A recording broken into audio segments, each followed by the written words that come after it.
नमस्कार, मी पूनम. स्वागत आहे तुमचं एका मराठी ब्लॉगमध्ये. हा वार आहे शनिवारचा. आज इथं माझं शनिवारचं रुटीन शेअर करण्यासाठी घेतलं आहे. जास्त दिवस झालं ब्लॉग केला नव्हता, म्हणलं आज ब्लॉगला सुरुवात करू. आणि आज आहे माझ्या मोठ्या मुलाचा बड्डे, तर इथं आज काय रेसिपी करणार आहे त्यासाठी ते पण शेअर करणार आहे. तर रात्री तिथं मी 1.5 पावशेर डाळ भिजवून ठेवली होती. म्हणलं सकाळी छान अशा पोळ्या करू, आमरस करू. आज मी करणार आहे माझ्या मोठ्या मुलाच्या बड्डे दिवशीच पोळ्या करणार होते. आणि रात्री तिथं मिस्टरांनी दळण पण आणलं होतं, ते पण पिशवीत तसंच ठेवलं होतं. म्हणलं आता डब्यामध्ये पण भरून ठेवू. इकडं मी डाळ पण शिजण्यासाठी टाकली होती आणि छान असं पीठ पण मळून घेतलं होतं. आज म्हणलं पोळ्या करू, आमरस करू. बड्डे पण होता मुलाचा, तर गोड छान असं आज केलं होतं. पोळ्या आणि आमरस त्याला आवडतं, म्हणलं तर करू आमरस आणि पोळ्या. आणि गुळ पण इथं कट करून घेणार होते. आणि सकाळी तर मिस्टरांनी पाव आणला होता, तर आज नाश्ता चहा आणि पाव असं केला होता. आणि डाळ पण लवकरच शिजण्यासाठी टाकली होती. उन्हाळा पण चालू झालेला आहे. इतकं गरमी पण जास्तच आहे, ऊन जास्तच आहे इकडं. तर पुण्यामध्ये म्हणजे सगळीकडंच ऊन जास्त आहे आणि गरम ते पण जास्तच. त्यामुळं काय लवकरच स्वयंपाक करून घेऊ म्हणलं. आणि इकडं मी गूळ पण कट करून घेतला होता, डाळ पण शिजवून घेतली होती. आणि आता इथं मी डाळ आणि गूळ शिजवून घेणार होते पुरण करण्यासाठी. चहा ठेवला होता इकडे, चहा नव्हता पिला. लवकर स्वयंपाक करणार होते त्यासाठी. आणि घरातले कामं पण चालूच होते. 2-4 दिवस झाले एकदम घर सगळं मी स्वच्छ करून घेतलं होतं. किचन वगैरे क्लीन करून घेतला, भांडे वगैरे घासून घेतले होते. पडदे हे पण घरातले सगळे कामं असे करून घेतले. ऊन पण चांगलं पडलं होतं त्यामुळं. आणि इथं आता मी 1 दिवस अगोदर इथं पाऊस पण झाला होता दुपारचाच.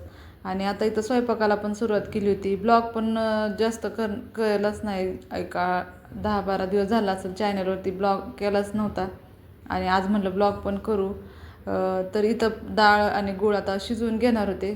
तर गूळ कट करून ठेवला आहे जितका लागतो तितकं. तर इथं 1.5 पावशेर डाळ घेतली होती आणि तितकाच असं त्याचा अंदाजे गूळ पण घेत असते मी, कारण पोळ्या अशा गोड छान लागतात. त्यामुळं जितकी डाळ आहे तितकाच गूळ घेत असते, कमी घेत नाही. पावशेर डाळ असेल तर पावशेरच गूळ, तसं इथं 1.5 पावशेर डाळ घेतली होती. आणि तितकाच असा गूळ पण कट करून घेतला होता. इथं मी डाळीचं पाणी काढून घेतलं होतं, येळवणी काढून घेतलं होतं आणि चाळणमध्येच ठेवलं होतं. थोडीशी आमटीसाठी डाळ पण काढून घेतली होती. आणि इथं चहा पण बारीक गॅसवरतीच ठेवला होता. म्हणलं चहा आणि पावचा नाश्ता पण करून घेऊ सकाळी. आणि स्वयंपाकाला पण लवकरच सुरुवात करून घेतली होती. किचन हे स्वच्छ करून घेतला आणि पहिलं तर डाळ पोळ्या करणार होते. थांबू पण म्हणजे वाटत नव्हतं नंतर थोड्या वेळ पण किचनमध्ये, इतकं म्हणजे गरम होतं जास्तच. त्यामुळे तर लवकरच स्वयंपाक करून घेतला होता. आणि थोडंसं पुरण शिल्लक पण ठेवलं होतं, संध्याकाळी करणार होते. अर्ध्या इथं केल्या होत्या पोळ्या आणि बाकीच्या मी संध्याकाळी केल्या होत्या. अशा 2 टाईम झाल्या होत्या पोळ्या. आणि इथं चहा आता उतरून घेतला आणि डाळ गूळ आता चांगलं शिजवून घेणार होते. रात्रीच मी बडीशोप आणि सुंठ आणि विलायची मिक्सरमध्ये वाटून ठेवली होती. म्हणलं इथं मी पोळ्या करणार होते त्यासाठी रात्रीच तयार करून ठेवलं होते. सूंठ बडीशोप ठेवलं होतं असं एका वाटीतच काढून ठेवलं होतं. आणि इथं डाळ गूळ आता शिजवून घेणार आहे. थोडंसं शिजत आलं की मग इथं मी बडीशोप आणि विलायची आणि सुंठ टाकलं होतं, अगोदर नव्हतं टाकलं. थोडं शिजत आलं, पुरण तयार होत आलं की मग इथं टाकलेलं आहे. सगळं नव्हतं टाकलं, जितकं लागतं तितकंच टाकलं होतं आणि बाकीचं ठेवलं होतं असंच. परत कशाला होईल त्यामुळं. तसं तरी बडीशोप सुंठ पोळ्यालाच जास्त करून तर वापरतात, पण मग नंतर कधी पोळ्या वगैरे काय केलं तर टाकता येईल त्यासाठी ठेवलं होतं. छान असं पुरण पण इथं तयार झालं होतं. चहा आणि पावचा नाश्ता पण करून घेतला आता, मिस्टरांना पण दिला, मी पण केला. आणि आता छान इथं पुरण पण करून झालं होतं. आमटीची पण तयारी करून घेतली होती. आमटीमध्ये मी इथं 2-3 कांदे भाजून घेतले होते, लसूण आणि कांदा. खोबरं टाकलं नव्हतं आमटीमध्ये, ओलं खोबरं पण नाही, कुठलंच खोबरं म्हणजे वापरलं नव्हतं. फक्त कांदा, टोमॅटो, कोथिंबीर, अद्रक असंच वाटण केलं होतं. आणि आता इथं लसूण पण सोलून घेतला कांदा भाजपर्यंत. आणि पुरण पण वाटून घ्यायचं होतं मला. पुरण झालं होतं तयार. पुरण गरमच पटकन वाटलं ना चाळणीमध्ये चांगलं पुरण होतं, त्यामुळे इथं पटकन अगोदर मी लसूण सोलून घेतला आणि आता पुरण पण वाटून घेणार होते. तर असं घरातले कामं पण चालूच होते. म्हणलं लवकर सगळं स्वयंपाक हे करू. मुलाला पण पोळी आणि दूधच दिलं होतं पहिलं तर खाण्यासाठी. मग थोडंसं पुरण शिल्लक राहिलं होतं, मग त्याच्या संध्याकाळी पोळ्या केल्या होत्या. थोडंसं मी म्हणलं तरी जास्तच पुरण राहिलं होतं असं. आणि मग त्याच्या संध्याकाळी पोळ्या केल्या होत्या. आणि आमरस पण संध्याकाळीच केला होता, आता केला नव्हता. तर इथं सगळं आज 2-3 दिवस झालं भरपूर घरातले कामं उरकून घेतले होते. भांडे वगैरे पण मांडणीचे सगळे घासून स्वच्छ घासून लावले होते. आता इथं पुरण पण चाळणीमध्ये वाटून घेते. चांगलं होतं पुरण चाळणीमध्ये. इथं पुरण पण वाटून घेतलं होतं. गरम होतं ना, त्यामुळं पटकन वाटून झालं, वेळ नाही लागला. गरम गरममध्येच पुरण पटकन वाटून घेतलं. आणि आता पोळ्या पण करून घेणार होते. अगोदर आमटी करून घेऊ म्हणलं. इथं मी कांदा भाजून घेतला, आता लसूण आणि कोथिंबीर पण नीट करून घेतली होती, टोमॅटो. तेल इथं चांगलं पहिलं म्हणलं तापण्यासाठी ठेवू. आणि 2 पळी तेल घेतलं होतं. छान असा स्वयंपाक आजचा करण्यासाठी घेतला होता. दरवेळेस मी बिर्याणी किंवा सांबार भात असं करतच असते, पण म्हणलं ह्यावेळेस आज पोळ्या करू बड्डेला. तर आज इथं मी त्यालाच विचारलं, पोळ्या आमरस करू का, तर कर म्हणला. त्यामुळे इथं पोळ्याच करण्यासाठी घेतला होता. आणि जास्त दिवस झालं ब्लॉग पण केला नव्हता.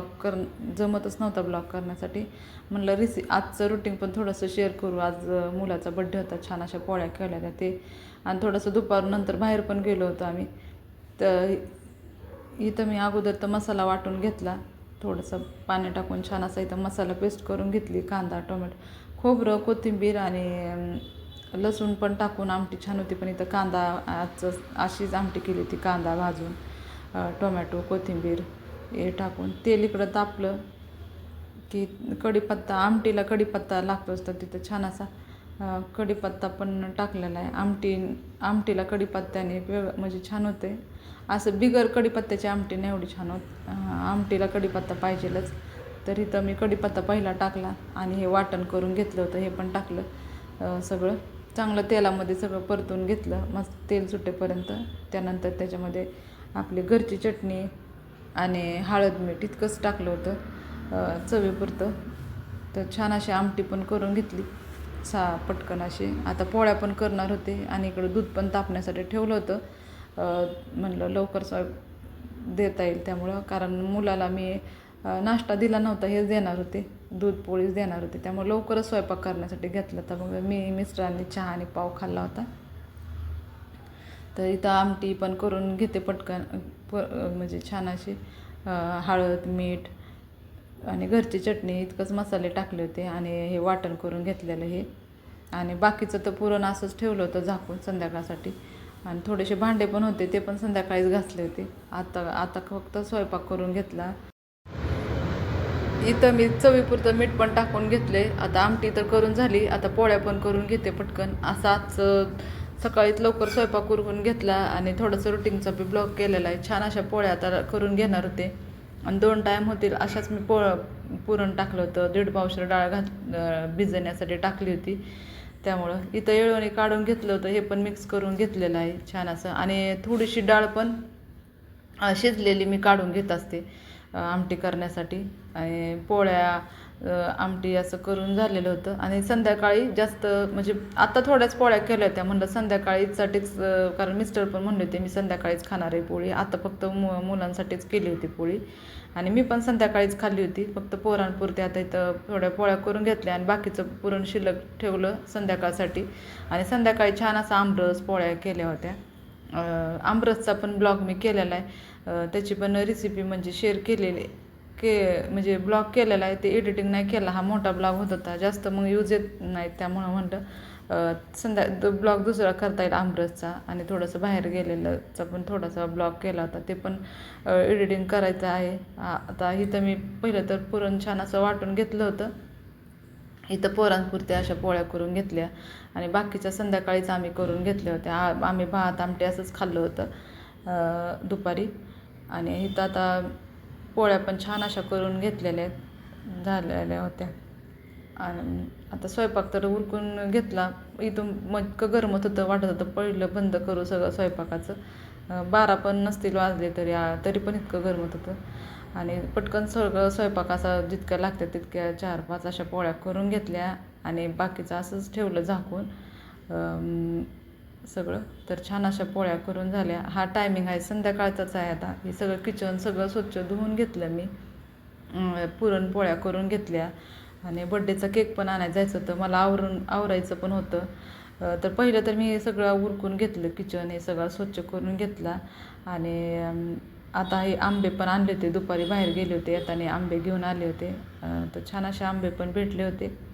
आणि आमरसची पण रेसिपीचा ब्लॉग केलेला आहे, तर ते एडिटिंग करेल. आणि ह्यामध्ये नाही एडिटिंग केला तो ब्लॉग. तर छान इथं पहिलं आंबे धुवून घेतले आणि आमरस पण करून घेतला. आजचा ब्लॉग कसा वाटला कमेंट करून सांगा. ज्यांनी ब्लॉग बघितला त्यांना मनापासून